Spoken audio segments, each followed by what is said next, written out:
Hi everyone, so this is our second chem shot and the topic is non-existence of pH5 and NH5।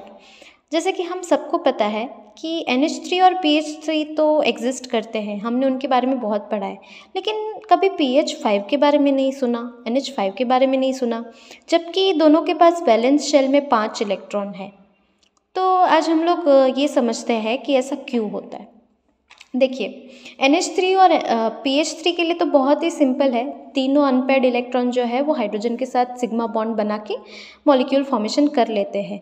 लेकिन जब बारी आती है 5 bond formation की, तो जब हम नाइट्रोजन के बारे में बात करते हैं तो देखिए कैसे क्या हो सकता है। एक तो ये हो सकता है कि हम इस इलेक्ट्रॉन को एक्साइट करवा के कोई एम्प्टी ऑर्बिटल में शिफ्ट कर सकते हैं और फिर उस अनपेयर्ड इलेक्ट्रॉन के साथ हम लोग बॉन्ड फॉर्मेशन कर सकते हैं। लेकिन ये देखिए नाइट्रोजन जो है वो सेकेंड पीरियड से बिलोंग करता है और उसमें तो 2D होता ही नहीं है, मतलब 2p के बाद कोई खाली ऑर्बिटल ही नहीं है उसके पास। तो जब कोई ऑर्बिटल खाली ही नहीं है तो हम ये इलेक्ट्रॉन शिफ्ट किस में करें।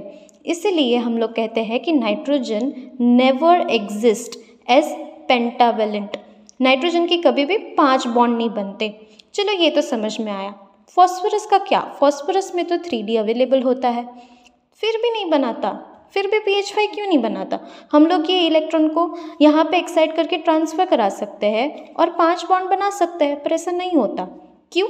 क्योंकि ये देखिए ये एनर्जी लेवल है, ये 3s यहाँ पर है, 3p यहाँ पर है, तो 3D यहाँ पे कहीं पे आता है। तो जो फॉस्फोरस है उसके पास इतनी एनर्जी है कि वो 3s से 3p पे जंप करे इलेक्ट्रॉन, लेकिन उसके पास इतनी इनफ एनर्जी नहीं है कि वो 3s से 3D तक जंप कर पाए।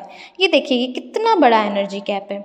अगर हम लोग एटम के सबशेल में समझे तो ये देखिए इधर कहीं पे 3s है और यहाँ पे कहीं पे 3D। अब उसको इतना जंप करने के लिए बहुत सारी एनर्जी चाहिए जो कि उसके पास अवेलेबल नहीं है।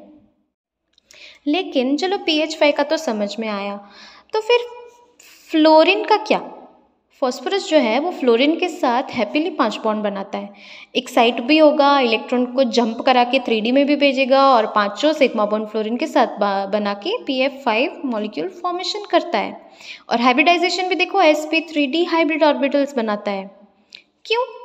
क्योंकि हम सब जानते हैं कि जब फ्लोरीन अटैच होगा तो फ्लोरीन अपने नेगेटिव इंडक्टिव इफेक्ट की वजह से इलेक्ट्रॉन की सारी डेंसिटी अपने तरफ खींच लेगा। जब इलेक्ट्रॉन की सारी डेंसिटी फॉस्फोरस से दूर हो जाएगी तो फॉस्फोरस पे डेल्टा पॉजिटिव चार्ज जनरेट हो सकता है। अब जब पॉजिटिव चार्ज जनरेट होगा तो जाहिर सी बात है एटम की साइज़ तो कम होगी ही, और जब एटम की साइज़ कम होती है तो यानी कि ऑर्बिटल कॉन्ट्रैक्शन होता है। ऑर्बिटल कॉन्ट्रैक्शन कैसे होता है अब ये समझते हैं। देखिए जब ऑर्बिटल कॉन्ट्रैक्शन होगा तो सारे जो वैलेंस ऑर्बिटल्स है वो न्यूक्लियस की तरफ खींचे चले आएंगे, और 3D ऑर्बिटल तो राह देखकर ही बैठा रहता है, उसको तो चाहिए न्यूक्लियस का अट्रैक्शन। वो तो बस मौके की तलाश में होता है कि जैसे उसको मौका मिले वो कूद के आगे आ जाए। लेकिन अब यहाँ पे कन्फ्यूजन एक और हो सकता है। जब कॉन्ट्रैक्शन होगा तो सभी ऑर्बिटल्स का एक जैसा कॉन्ट्रैक्शन होना चाहिए, फिर डिस्टेंस कम क्यों हो रहा है। जब सारे ऑर्बिटल्स श्रिंक होंगे तो समान ही श्रिंक होंगे, तो फिर डिस्टेंस कम क्यों हुआ। उसका रीज़न ये है कि जब सारे ऑर्बिटल्स श्रिंक होने की कोशिश करते हैं तो 3s जो है वो ज़्यादा आगे नहीं आ पाता, क्योंकि उसके तुरंत ही आगे 2s है जो उसको ज़बरदस्ती पीछे फेंकेगा। वो इतना स्ट्रॉन्ग रिपल्शन करेगा कि 3s जो है वो तो बेचारा कुछ आगे बढ़ ही नहीं पाएगा। 3p जो है वो थोड़ा आगे आएगा थोड़ा सा, जबकि 3D है वो तो पूरा जंप करके मतलब पूरा शहर ही बदल देगा। वो तो यहाँ से जंप करके सीधा यहाँ, मैं आपको डिटेल में बताऊँ तो ये देखिए यहाँ पे 3D था, यहाँ पे 3p था, ये जो डॉटेड लाइन है ना वो देखिए आप, यहाँ पे 3s था, यहाँ पे 3p और यहाँ पे 3d। जैसे ही पॉजिटिव चार्ज जनरेट हुआ फॉस्फोरस पे कि ये जो 3s जो है वो देखिए कि कुछ इतना आगे बढ़ा, इसको ये जो 2s है ना वो देखिए एकदम से सब मिल के उसको धक्का मार रहे हैं, वो कुछ आगे आ ही नहीं पाई बेचारी, इतनी ही आगे आई। अब p ऑर्बिटल देखिए आप, p ऑर्बिटल जो है वो इतना आगे आ पाई, कुछ ज़्यादा फर्क नहीं पड़ा पर आई। 3D को देखिए आप, वो यहाँ से जंप करके पूरा यहाँ पे, मतलब अब आप देखिए गैप 3s से 3D का कितना गैप है। अब इतना गैप तो इलेक्ट्रॉन आराम से जंप कर सकता है, ठीक है। तो ये होता है जब फॉस्फोरस जो है, जब ऐसे एटम्स फ्लोरीन जैसे एटम्स के साथ बॉन्डिंग करता है, कैसे कि फ्लोरीन हो गया, ब्रोमीन हो गया, क्लोरीन हो गया, ऑक्सीजन हो गया, तो इन सब के साथ वो 5 बॉन्ड बना सकता है। क्यों? क्योंकि वो उनको ऑर्बिटल कॉन्ट्रैक्शन, जिसको बोलते हैं हम लोग चार्ज कॉन्ट्रैक्शन। चार्ज कॉन्ट्रैक्शन क्यों? क्योंकि हम लोग ने चार्ज कॉन्ट्रैक्ट करके, चार्ज कम करके कॉन्ट्रैक्शन कराने की कोशिश की, तो इसलिए हम उनको बोलते हैं चार्ज कॉन्ट्रैक्शन।